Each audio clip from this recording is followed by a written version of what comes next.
आइए आपको बताते हैं आज ये भारत की बात है मैं आपके लिए क्या है खास। सबसे पहले आज की पहली बड़ी खबर, अब योगी को धमकी मिल गई है। सलमान खान को धमकी, पप्पू यादव को धमकी, अब योगी आदित्यनाथ को धमकी।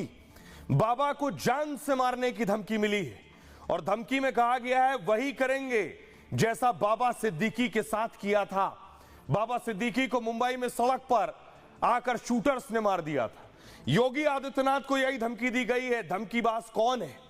जैसे ही धमकी मिली हड़कंप मच गया, धमकीबाज कौन है, और पुलिस धमकीबाज तक पहुंच गई है। लेकिन धमकीबाज के बारे में आपको बताऊंगा, क्या धमकी दी गई थी, पुलिस कैसे उस तक पहुंची और बाबा की सुरक्षा किस तरह से बढ़ा दी गई है। अगली बड़ी खबर जिस पर हम बात करेंगे, वक्फ पर धर्म युद्ध शुरू हो गया है। एक तरफ बाबा बागेश्वर हिंदुओं को एकजुट करने निकल रहे हैं, तो जमीयत चीफ अरशद मदनी ने आज बड़ी रैली की। हजारों लोगों की भीड़ थी और अब अलग अलग राज्यों में वक्फ के बिल के खिलाफ रैली करने वाले हैं। दूसरी तरफ देवकी नंदन वक्फ के बिल के हक में रैली करने वाले हैं, यानी वक्फ बोर्ड के खिलाफ बड़े आंदोलन की तैयारी में है। तो वक्फ पर एक बड़ी धार्मिक लड़ाई शुरू होने जा रही है। अगली बड़ी खबर जिस पर हम बात करेंगे, मरियम नवाज ने दिवाली मनाई पाकिस्तान में, जिसके बाद कट्टरपंथी जल उठे।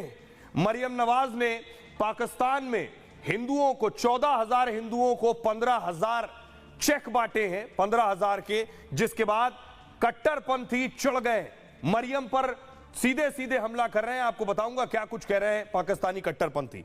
अगली बड़ी खबर, घुसपैठ पर आर पार शुरू हो गई है।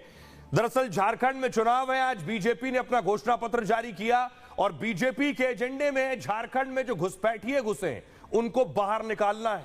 इस पर अमित शाह को हेमंत सोरेन भी जवाब दे रहे हैं। आखिर झारखंड की लड़ाई दिलचस्प हो गई है। घुसपैठ का इशू झारखंड में कितना बड़ा है, इसमें कितना सच है और कितना झूठ, ये भी मैं आपको बताऊंगा। आखिर दिल्ली में जमीयत उलेमाए हिंद की बड़ी बैठक का, वक्फ में संशोधन मंजूर नहीं, हिंदू धर्मगुरुओं ने सनातन बोर्ड की उठाई मांग। का दिल्ली में 16 नवंबर के जुटेंगे लाखों। चाहते हैं राहुल गांधी, अखिलेश को भी घेरा। का सपा सरकार में राम भक्तों पर चली गोलियां। यूपी उपचुनाव से पहले छिड़ा पोस्टर वॉर, सपा ने लिखा मठाधीश बांटेंगे और काटेंगे, पीडीए जोड़ेगी और जीतेगी। सीएम योगी ने दिया था नारा, बटेंगे तो कटेंगे। दिल्ली में प्रधानमंत्री मोदी से मिले सीएम योगी आदित्यनाथ। महाकुंभ के आयोजन को लेकर प्रधानमंत्री को दिया निमंत्रण। बीजेपी अध्यक्ष जेपी नड्डा से भी मिले। अमेरिका में चुनाव जीतने के लिए भारतीयों को रिझाने की कोशिश। ट्रंप बांग्लादेश में हिंदू अत्याचार पर उठा। विधायक जी हैं इस टाइम, इस क्षेत्र में रहते हैं, इस क्षेत्र के मुस्लिम लोगों का काम करते हैं। ये रामवीर सिंह, हाँ जी, इस क्षेत्र का काम करते हैं। दलपतपुर क्षेत्र के मुसलमानों का वो कोई काम नहीं करता है। वो तुर्क बिरादरी से है, वो तुर्क बिरादरी का पन करता है।